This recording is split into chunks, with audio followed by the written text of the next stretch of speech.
Hey, what's up, everybody? Welcome to the first podcast of 2020. I'm going to start this one off with another shout out to my friend John for getting me this awesome holiday shirt. Check this out. And hopefully you can show it in the video, but this is Metroid in holiday style. It's so cheesy. I absolutely love it.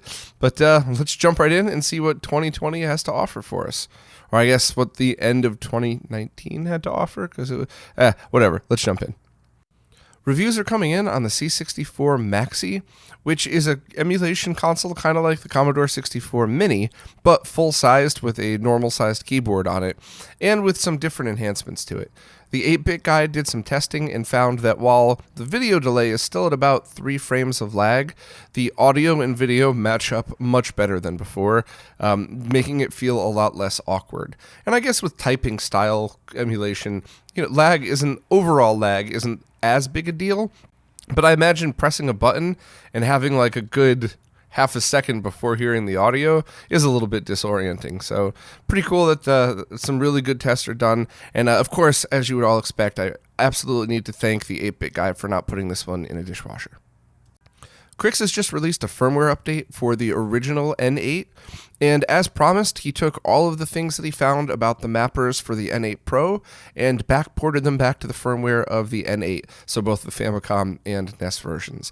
So it's really incredible, in my opinion, that Crix still supports all of his product lines, not just the brand new stuff. That's better than most big companies do, so thank you very much to Crix, and if anybody wants the full list of everything that's added, it's mostly mapper support and bug fixes, but definitely check it out if you're interested, and if you have an original N8, it kind of seems like a no-brainer to update. It's free, and you get a lot more games supported. There's now a Genesis audio player called the MEGAGRRL, which is a standalone project that allows you to play original Genesis and Master System audio via an SD card. It's got controls built right in and an LCD screen, and while it doesn't take original cartridges, you just need to dump those ROMs onto an SD card and play it directly from there. It is a really cool looking piece of equipment, and anybody that's into chiptune style music should definitely check it out. Even if you don't end up making one yourself, it seems like an awesome thing to at least follow. So I really would love to have more time to play with stuff like this because it just seems like so much fun. But it's a device that uses all the original audio chips, so you get a true and authentic Sega Genesis audio experience. Now with things like MD4A, you could probably get that in software fairly soon, if not already, but it's still pretty awesome that there's original hardware-based players for this. I recently reviewed the Omega MVS, and it was an interesting experience overall. No drama or anything, but it's one of those things where you may or may not appreciate a behind-the-scenes look at some of this stuff. But the Omega itself is an official Neo Geo motherboard that's wrapped in a gorgeous custom case that really looks like an official SNK console. The motherboard that they use has all the mods that most people would probably want done to their motherboard when they're consoleizing it.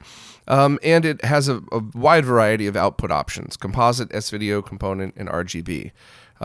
Now, I didn't originally set out to review this. A friend of mine said that he had gotten one as a gift and had trouble getting video output from it. So I said, all right, well, look, let me take a look. It's got to be an easy thing, I'm sure. And then we'll, maybe I'll just do a quick review since I have it here. I've seen them before and always wondered what they were like. And that kind of sparked a months-long thing that somehow ended up taking an insane amount of hours and costing me a couple of $100. I have no idea how this stuff always happens, but the backstory behind it was, after I did the review, which is very close to what you see at the one that went public, I reached out to the creator of the Omega, the owner of ArcadeWorks, Quan, and just kind of said, like, hey, before I make this public, I kind of want your opinion on this because I feel like I'm not really getting it, and it feels like a hit piece, and it's not what my intention is. And, I think people had kind of gotten into my head over the years. A lot of people had busted my chops for not contacting the manufacturer to ask questions before posting reviews. But my personal opinion on that is, if you're talking about a prototype or a beta, yeah, of course. I mean, it's kind of like your responsibility to stay in touch with the manufacturer and help them through, especially if they're nice enough to give you an early production unit. But this thing's been out since 2011, so there's no hidden secrets here. It's a stable product. It is what it is. But I still kind of wanted to give it a chance anyway, and Quan was totally respectful. He did not ask me to change any of my opinions. We agreed to disagree on a few things, and he did ask me to clarify some facts, because I did get some things wrong. And luckily, much like a lot of my other mistakes, they're small things that don't affect the bottom line. So, I think the best example of that was in some hyper shit HDMI console review. I said 240p was outputted in 480i even from composite video, and it wasn't. It was a mistake. I felt like an idiot afterwards, but it doesn't change the fact that I don't recommend anybody ever spend their money on the console. So whatever. There were stuff like that didn't properly represent the Omega, but didn't change the bottom line in my thinking. So I ended up redoing it so many times, and I just respectfully to everybody, especially to Quan who was patient with me, I'm never talking to a manufacturer again about a stable product that's out unless I legit have actual questions about things. But like I said, he was respectful, but that was painful to go through. And one of the things I did find, one of the things we agreed to disagree on, is the RGB video quality in that is less than what you would expect from a product being released today, and in my opinion, less than what you would expect from a product of that price. So if you're a user that really needs all of those outputs, then great, awesome. But if you have an OSSC and you're using the custom timings and you're on a somewhat decent TV, you'll definitely notice a difference between this and a good AES or some very cheap MVS consoleized solutions. So I spoke to Tian Feng, who created a drop-in replacement board that's the same circuit based off the triple bypass circuit, which means you get updated video and audio, and it's pretty awesome. You could get a performance boost from the original board just by using a shielded RGB cable. However, it's my personal opinion that if you care enough to go that route, just get this upgrade board and go from there. Pre-orders are open, but the link is down there for everybody as well. But where they get sold from will probably change, because it turns out there is a ton more interest for this than than we originally thought. So if you're interested, check out the link. I'll let everybody know if the pre-order location changes, but hopefully it'll all work itself out. And my overall opinion on the Omega, if you're just looking to get good performance out of a Neo Geo MVS, there's infinitely cheaper ways of doing that, some of which I'll be doing videos on in the next month or two. But if you're looking for something that is really nice looking, as well as performs well, I don't know of any other production cases today that, in my opinion, look as good as the Omega. So if you don't mind spending the money, getting the Omega and the upgrade board is probably the best thing for somebody that wants a good looking and well-performing MVS. So, it was an interesting thing to go through. Once again, much respect to Quan, but hopefully I'll just be a little more straightforward on my reviews from now on. The Swiss team has been hard at work at a bunch more updates. This latest batch focuses on bug fixes and support for multi-disc games, which I often forget GameCube has a bunch of those. So now whether you're using the GameCube loader, optical drive emulator, or the SD to SP2, using multi-disc games should work a little bit better. Also, for anybody that's not aware, Swiss is the best homebrew for the GameCube, in my opinion, because it allows you to manipulate any of your games, including the awesome Game Boy interface software, including original discs as well as homebrew. So if you're not familiar with it, please check it out. If you're a power user for the GameCube, or to be honest, if you're even anything other than a casual user, it's something that I strongly recommend checking out. But as always, thanks to the Swiss team for all their awesome work.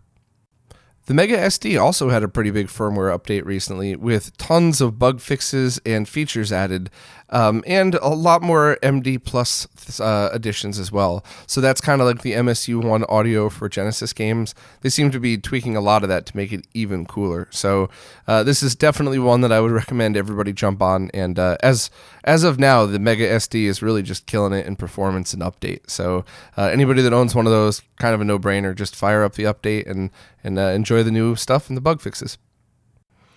A prototype of the unreleased Sega Genesis game, Akira, as we used to call it in school, but I'm pretty sure it's actually Akira. But a very awesome anime movie from the late 80s was started to be made into a game for the Genesis, and it was super ambitious. There are totally different style stages, from first-person shooter to side-scrolling to top-down. I mean, it looked like it had the potential to be pretty amazing. The current state of the game, you can't beat any of the levels or beat the game, but you could bounce between them using the start menu, and it just looks so cool, and a glimpse as to what I really hoped would have become a real Genesis game. So pretty awesome that Hidden Palace put it up there for us. Definitely check it out if you're interested, and man, maybe this will be one of these passion projects where a couple years from now we'll find out that people will have continued work on it and we'll get it finished for us, because it looks like it really had the potential to be killer. The SD2SNES ROM cart series has now been rebranded the FX Pack Pro due to the SD Association's licensing issues. So I've kind of heard behind the scenes what's been going on with this, and I heard a strong rumor that I feel comfortable enough sharing. The proof is almost crystal clear, but not quite, so I'll just say the rumor, and then, if I turn out to be wrong, whatever. It's a very believable rumor, but apparently there's a member of the retro gaming community who I've dealt with in the past who has a very terrible reputation of being mean to people, decided that he was just going to start reporting people to the SD Card Association for fun, because he thought it's funny to report people and potentially have fines and potentially ruin people's business. So that's why you've seen a bunch of these ROM carts get renamed, and that's why a few more will probably be renamed in the future. And if I ever do get the proof that I need, I will make it very, very public. His Facebook page almost comes out and says it, but doesn't.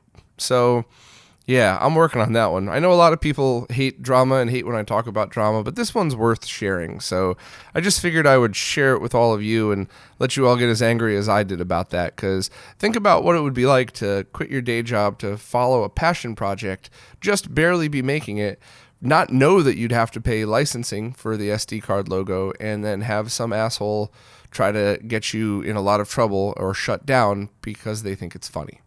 So that one was rough. Figured I'd want to share that one bluntly with everybody. Very often when I speak honestly, people come down on me as if it was my fault. It's fine. Go right the fuck ahead. That's 99.9% sure that's really what's happening and going to continue to happen. So hopefully, I wish I'm wrong. I hope I'm wrong about this one, but I don't think so. The Genesis Mini hacking software called Project Lunar has just had a public beta released, and I used it on mine, and it was about as easy as you could ask. Just boot with the reset button down, let Project Lunar do the jailbreak install, basically press a button, walk away, come back in 5 minutes, and then you could add more games if you'd like, or do things like add RetroArch and more emulators and things. For my personal opinion, and this is just a fun little preference for me, is if you're going to continue to use this, I like the Genesis Classic look, and I would think that if you're going to go to RetroArch, you'd probably just use a Raspberry Pi or something anyway, but just my opinion, do it however you feel like it. The only two confusing things are, I don't know if there's a way to dump a ton of games at the same time while pulling artwork and all that stuff. Maybe I just didn't spend enough time with the software, but that would be nice. Just to dump as many games as possible so you don't have to manually go one at a time. And the other thing is you're supposedly able to overclock it from 1 gig to 1.34 gig, but I didn't see an option to do that using the regular Genesis menu. I don't know if you could only do that in RetroArch, but either way, if you own a Genesis Mini, at least you could add more games to it now. Hopefully the overclock would help with improve the lag. It's not going to fix it, but it might improve it enough. But, I saw these things go on sale for $50. They look really cool. You get 2 pretty decent controllers with them, and now you could hack it to put some games on it. Maybe it's a fun little toy now. Especially if you really do like putting RetroArch on things, then you could have what looks like an awesome little Genesis plus all your games. So if you have one of these, check it out. It seems to be pretty easy, and I didn't run into any issues whatsoever on mine. The second edition of the RetroRGB Writers Podcast went out last week, and it was myself, Ronnie, Greg, and Vanessa all talking about our thoughts on 2019 and what's to come in the future. Of course, it's always available on audio only for people that just want to listen. And we had a few technical issues starting out, but it smoothed out pretty quickly. But I want to continue to do these, and I really think these are important and fun at the same time, because I always like to highlight the amazing people in the retro gaming scene. I mean, I've been doing that since the podcast first started, and I certainly want to showcase all the people that put their time and effort into doing some pretty amazing posts on RetroRGB. So I'll try to keep rotating it around so we get different people every time and really get everybody, as many people as we can, just to show you who goes into some of the behind-the-scenes stuff in RetroRGB. We missed Justin this time, but we'll get him next time. So, yeah, if you're interested, give it a listen. And, of course, and as always, thank you so much to everybody who contributes to the site. There's a new SMS Homebrew game out called Voyage, A Sorceress's Vacation. And this game is based on Alex Kidd in Miracle World. It's basically a complete gutting and redoing of that game based on the same engine. And I remember seeing updates on this for years now on SMS Power.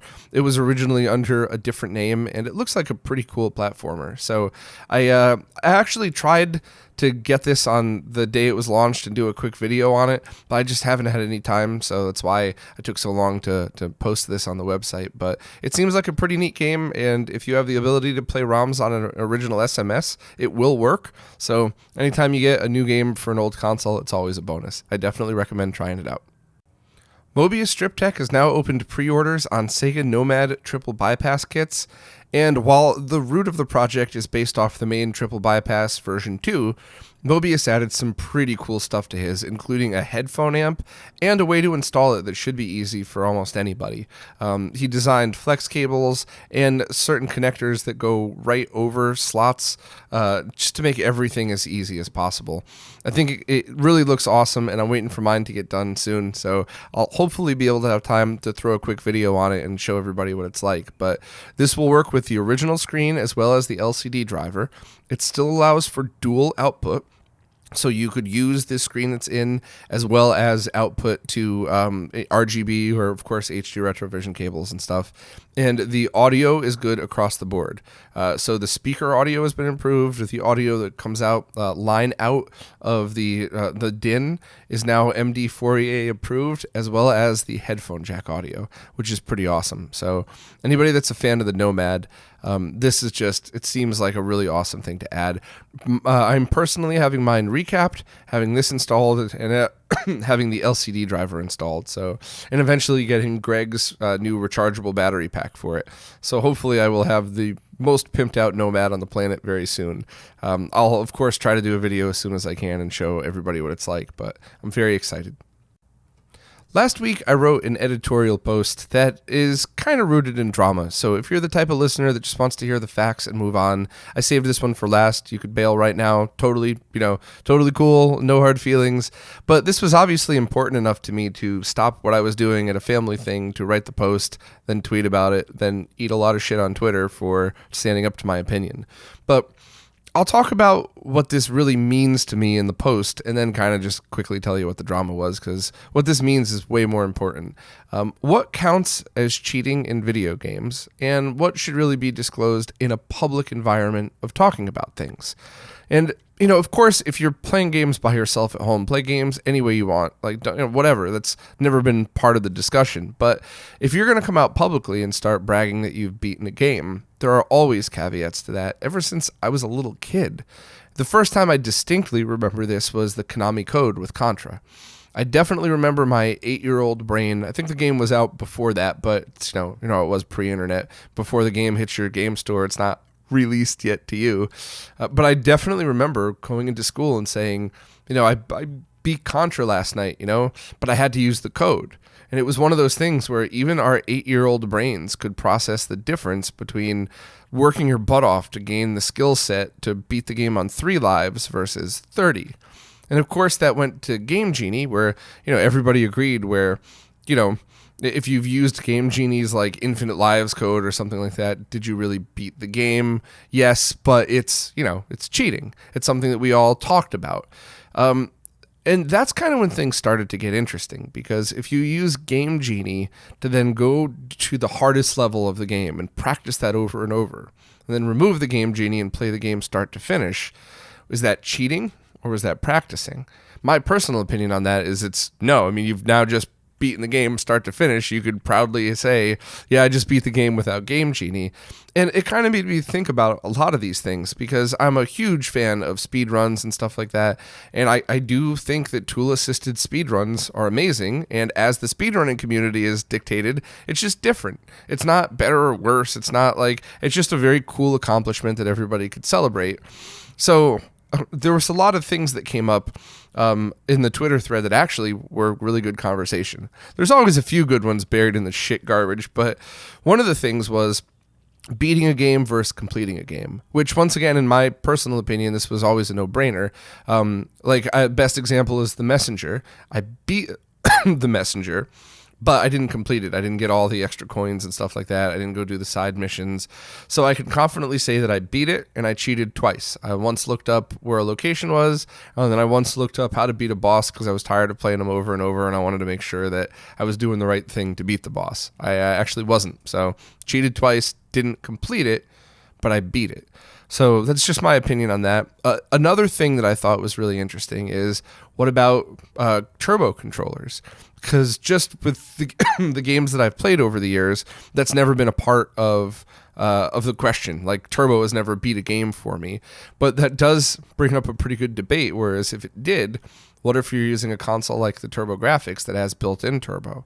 Or what if you have a Japanese Master System that has rapid fire built in versus a non-Japanese Master System that doesn't? So I thought these were all really interesting discussions, and just more ways for us to analyze the way games are appreciated and played. And, I tried to take shitty drama and flip it upside down, but to be perfectly blunt, there's just a lot of people that I really respect, and I still follow and respect, but I felt like they truly let me down with their responses for that. Some people were just being funny, so that's totally different, but like, I just can't understand how anybody would have taken Mike's tweet the wrong way. Now, it was harshly worded. I imagine it was in a time where he was probably coming at, somebody who was shitting on him in the comments. Clearly, I know what it's like to lose my temper on Twitter, but from that perspective, anybody that's watched Mike's videos too should clearly see the scenario of he beats Ninja Gaiden, let's say, on original hardware, and then a bunch of people in the comments get shitty with him, like, oh, I beat that all the time on the Switch with rewind and save states. So his post was, if you beat it with rewind, you didn't beat the game. And I just honestly think that was a firing from the hip, I'm pissed off tweet. Always the Twitter limit certainly hurts with things. I don't know Mike very well, but I genuinely get the impression that he just meant you can't throw it in people's faces if you've cheated, because it's not the same skill level. The other, that's one of the things that bugged me, was people's reactions to that. Don't tell me how to play my game. The other thing was people using the word gatekeeper. I don't understand what that means, and I'm pretty sure that almost every person that used that word in their tweet doesn't understand either. They're just parroting what some other moron said because they felt like jumping on the angry bandwagon that day. Social media is fascinating to me. How, what was it? Tommy Lee Jones, a person is smart, people are stupid. It's so easy to watch the herd just fall into one direction. But I really wish some of the people that I saw shitting on Mike had stood up for him, especially the speedrunning community, because, what those people talked about, beating it with rewind goes against everything that speedrunners work their butts off for. Of course, that's how you would learn the game and learn the sections, rewind, save states, practice over and over. But to me, it made so much sense in my brain that, badly worded tweet, but correct perspective on things. And that if you're going to talk publicly about your games, you have to talk about them in a fair environment, just like I did when I was 8 years old, just like I did in the Messenger review, and just like every single person I know has always done. You know, it's always been part of the discussion. And in my opinion, I mean, being able to complete a game without cheating is a testament to the way the game's built. Is it too easy? Is it just right? Did it make you want to keep coming back for more? You know, is one part too challenging that you had to just cheat and move on? Do you just suck at that part? I'm guilty of that all the time. I'll get past a part in a game in like 3 tries where everybody else says is hard, and other parts of the game that people blow through, it'll take me an hour. So I really wish that people had taken this more positively and had more constructive criticism. And if you have time, I would certainly love to hear any speedrunners or professional gamers' opinions on this in the comments. But yeah, I mean, I am always open-minded, but I don't think I will ever change my opinion. Is that you should be, if you're going to brag, you should be rewarded for the actual accomplishment. Cheating versus playing straight through versus speedrunning versus like a no damage speedrun are completely different skill sets. So let me know what you think. Don't be a douchebag like many of you probably were to me on Twitter. I muted that thread after a while. I couldn't take it anymore. There's no reason to be a dick about it. I don't think I said anything unreasonable, even if you completely disagree with me, which is always fine. But I would honestly like to hear real solid opinions on this, because I did kind of find the whole thing fascinating. Well, that's it for this week. I am really sorry for all the coughing and for all that, like, holding my breath at the end of a sentence. I'm trying so hard to get better, but it's impossible to talk without hacking up a lung still. So hopefully I could edit. I think I have one jump cut in this one, but hopefully I could edit enough so it's not jarring or anything. Cross your fingers that I'm not hacking up half of my lung next week as well. But as always, thank you so much for listening. Thank you so much for watching. I do appreciate everybody who's always civil in the comments. Totally awesome if you disagree with me. I've learned so much from people that disagree with me, but no need to be a dick. And of course, as always, thank you so much to all of my supporters, Patreon, Subscribestar, YouTube, whatever. You're all amazing. Thank you very much. And I'll actually have some cool updates on that side of things soon, maybe even next week. But anyway, Happy New Year, and I'll see you all next week.